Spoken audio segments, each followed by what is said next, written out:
continuing my conversation with Professor Rudolphe Tanzi, Professor of Neurology, Harvard Medical School, scientist, neuroscientist, geneticist, one of the top neuroscientists in the world, making breakthroughs in the field of Alzheimer's. And so, Rudy, we were talking about that conscious moment, when possibility waves collapse, and in probably a microtubule in the brain. And as soon as they collapse, they have what is called a conscious moment. There is an observer and there is an object of observation. Before that, there were only possibility waves. Okay?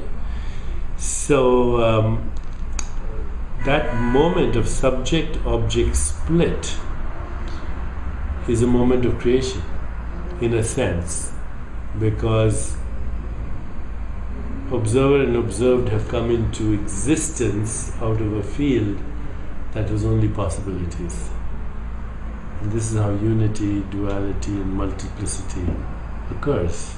So in this model, if you have a collective consciousness that is intimate with this universe and the energy and matter that makes up this universe, so you have all of the energy and matter which is evolving. So you have from the particles, and we keep evolving into higher and higher ordered energy states.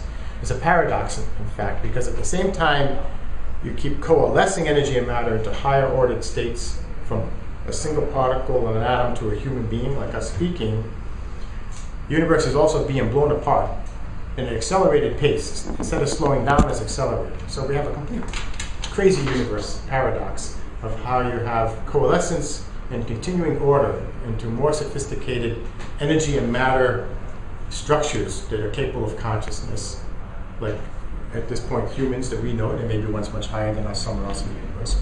But on the other hand, the universe is blown apart. And as soon as you create consciousness and you create energy and matter, and you have a conscious event, as we say, you've now created a subject and an object. But before that, the collective consciousness was just one. So the essence of existence for us as energy matter-based beings in the universe is that we're capable of duality. We can be a subject, we can be an observer, we can identify with the observed. But the question is, who are we really? Are we the subject or are we the object? Or are we both or are we neither? So I'm asking I would say we are the field of potential that sees itself both as the subject and the object, which is, of course, Tattvamasi, I am that, you are that, all this is that, and that alone is. Right. And that is the transcendent being before the subject-object split. Right. It's the transcendent being becomes the subject and the object in that moment of subject-object split. So you would say we're neither the observer Not the observer. or the observed. There is a self that is pure potentiality. That's it.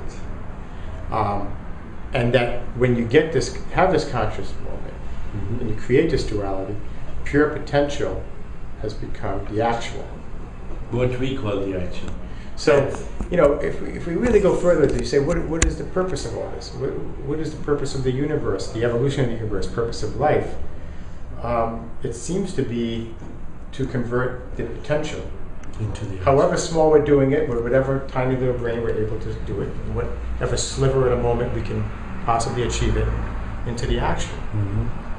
And we will keep, and if you extrapolate, because scientists love to extrapolate, if something holds at this level of complexity, will it hold at the simplest level, like a particle, will it hold at higher levels of complexity? So take a single particle, an atom, now take all the way up, coalescence to human, and then think way out to some other being on another planet, or what we're going to evolve into with even higher levels of perception and cognition and sensory ability. Still, you're going to do the same thing. In a more sophisticated manner, you're going to take pure consciousness and collapse it into a duality of subject and object. But health, happiness, comes from realizing that you are using this body. Yeah, and that you are using this brain to do this. It is not who you are. Don't identify even with the body and the brain that's doing this, because you're more than that. And if you want to truly feel really healthy and promote health of the body and happiness,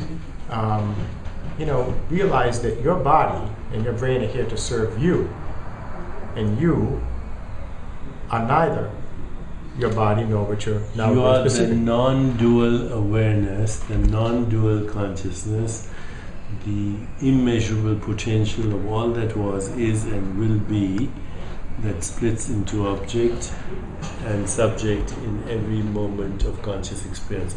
Hans-Peter Duhr, who worked with Werner Heisenberg, was a very good friend of mine and will be in Munich. I'm meeting him. He's now in his 80s. He says what we call elementary particles are haps. I said, what are haps? It's a short word for happenings. And the happening is a conscious moment. So reality is a continuum of conscious moments discontinuously, like watching a film. A film is a series of discontinuous frames that gives the appearance of continuity. So the universe is a series of discontinuous conscious moments that come together so fast. We create time. We create the time. We create past, present, future as a way to interpret it. But what I wonder is if we assume that there is eternal potentiality, pure potentiality, always there.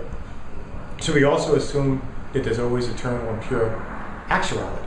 That everything that can be actualized from pure potential is already actualized. Or is a never-ending horizon. Or if there's evolution, it's actualized in one level, in the transcendent level, but at the immanent level, it's a never-ending horizon as a timeline. Is the universe evolving to actualize more and more, or is it already actualized?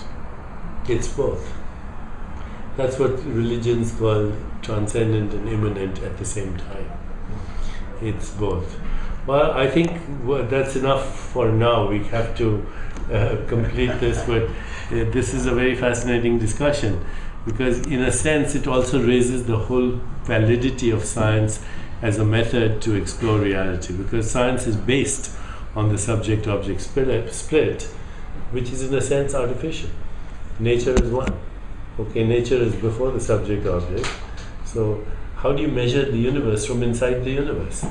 How does a microbe in the gut measure the human body? I would ask the question. We are little organelles inside the universe, and we're trying to measure it objectively as if we were outside, and there is no outside. I think there are two rules there: humility and open-mindedness. That's a perfect way to end. Perfect. Seek the company of those who are looking for the truth. Run away from those who have found it. We're still looking. Thank you. So, how long was that? 8:45. Keep it 8:45. You know what we should call it?